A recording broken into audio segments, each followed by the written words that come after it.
So, we were reading how this world is a world of duality, and duality comes from a dualistic mindset. Right? Duality is the reason for fear. Bhayam dvitiya abhiniveshata syad ishādapetasya viparjaya smritihi. Bhayam dvitiya abhiniveshata syat. So, because of duality, there is fear. Dvitiya abhiniveshataha syat. When abhinivesh means I enter into. Abhinivesh strictly means, from a Vedantic understanding, is, for instance, say I buy a new car and say someone hits that car, I get pained. Okay, I'm in pain. The reason is my consciousness has entered, I have done abhinivesh into the car. Simply speaking, this is called abhinivesh. So when the soul enters, into an abhinivesh, strictly sense, dvitiya abhiniveshata syad ishādapetasya. And this duality is caused by what? Ishādapetasya. Ishādapetasya means when one becomes averse to Ishvara, then one enters into this realm of duality. And wherever there is duality, which means I feel there are two natures in this world.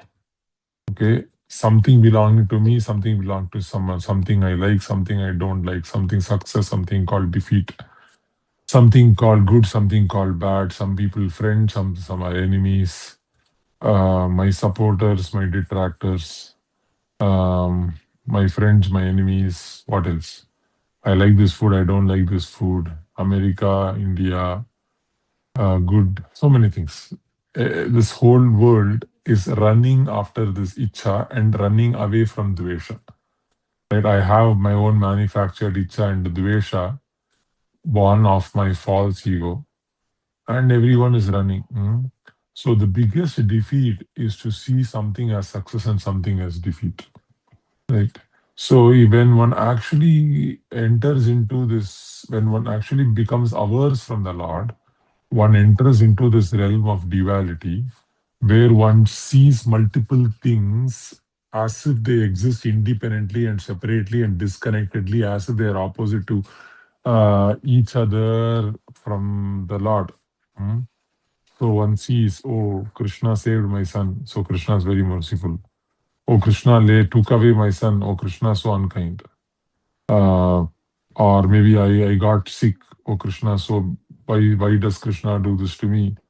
Now, I got an interview call, I got a job, Krishna is very kind.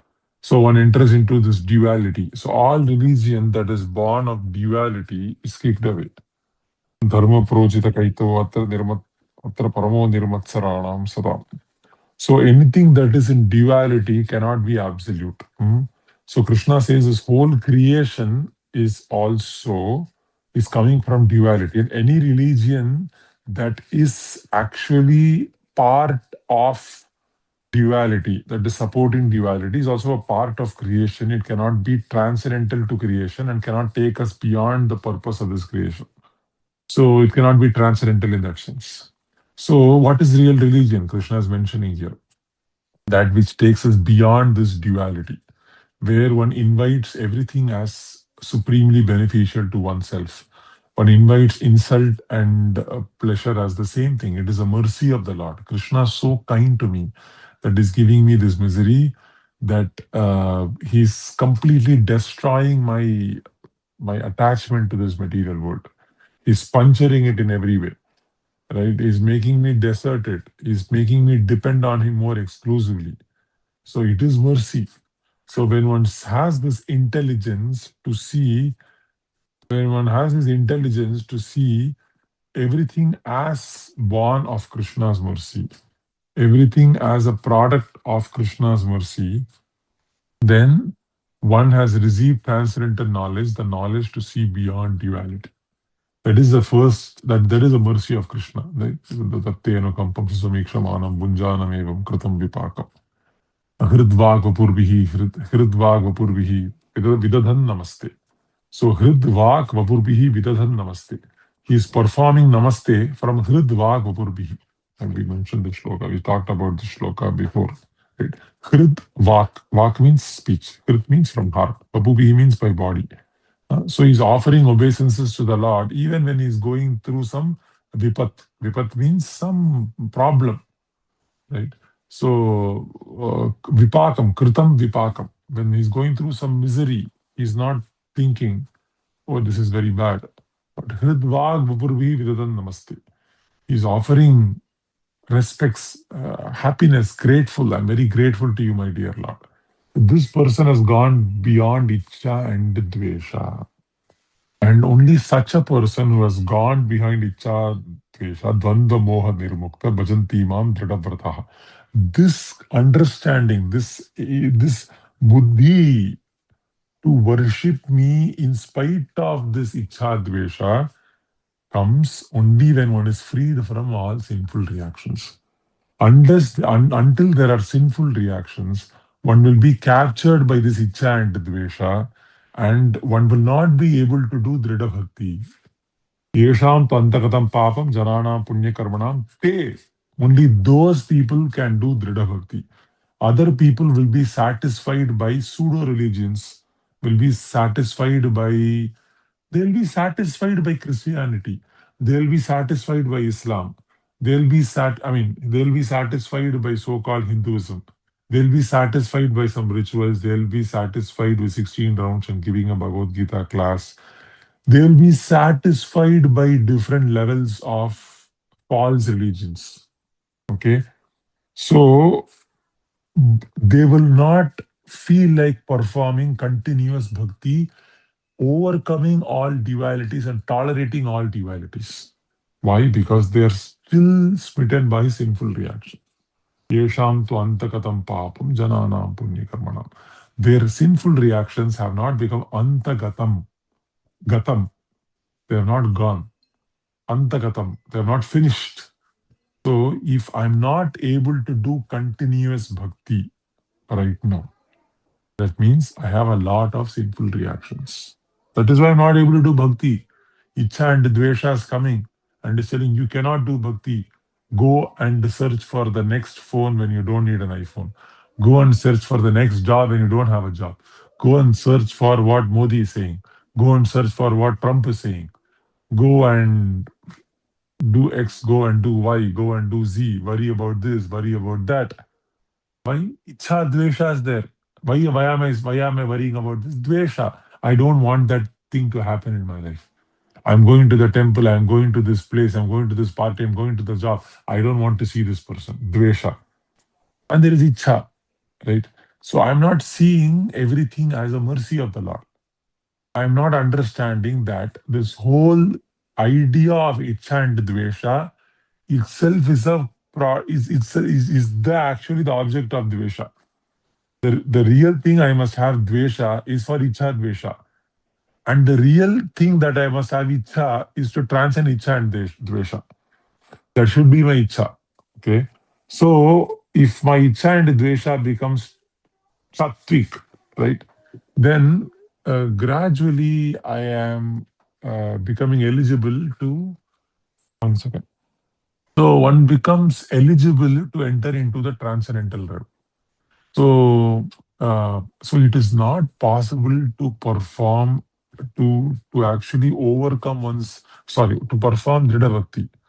yeṣāṁ anta-gataṁ pāpaṁ janānāṁ dvandva-moha-nirmuktā bhajante yeṣāṁ dṛḍha-vratāḥ. To do dṛḍha-bhakti, to continuously chant 16 rounds, to continuously hear Bhagavad Gita. So if you are doing something dṛḍha-vratāḥ continuously, the more we perform Krishna consciousness continuously and consistently, we must know we are getting mercy of the Lord and we are getting closer to liberation. The more our devotion is haphazard, inconsistent, not not continuous, whimsical, both in terms of quality and quantity, which means 16 rounds I chant, but rest of the day I'm doing something else. 16 rounds I chant, but my mind is going somewhere else. It's not continuous. Dvandva-moha-nirmuktā. Then that means dvandva-moha is happening. Moham. Krishna's talking about this dvandvam as moham. Why it is moham?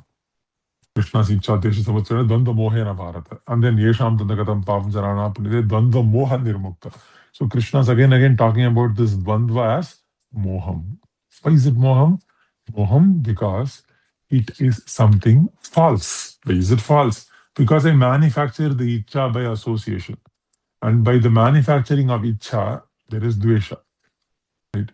So one must give up, one must learn to tolerate likes and dislikes. And the first thing that we must learn to tolerate, which dislike to give up first, which like to take up first. The question might arise. Okay, now I must transcend this sukha and dukkha, and I must also give up sinful reactions. Okay, so two things have to happen now. I have to give up this ichcha dvesha, one, and I have to give up my sinful reactions, because only if I give up my sinful reactions, I'll have to be able to give up ichcha dvesha. So the question right now is how to give up sinful reactions, question number one. Second question, which ichcha to take up, which dvesha to give up. Right? This is the second question. So the answers for both these questions are the same thing. Right? The answer for the first question is how to give up all sinful reactions immediately is Krishna himself mentions this in where does Krishna mention how to give up all sinful reactions?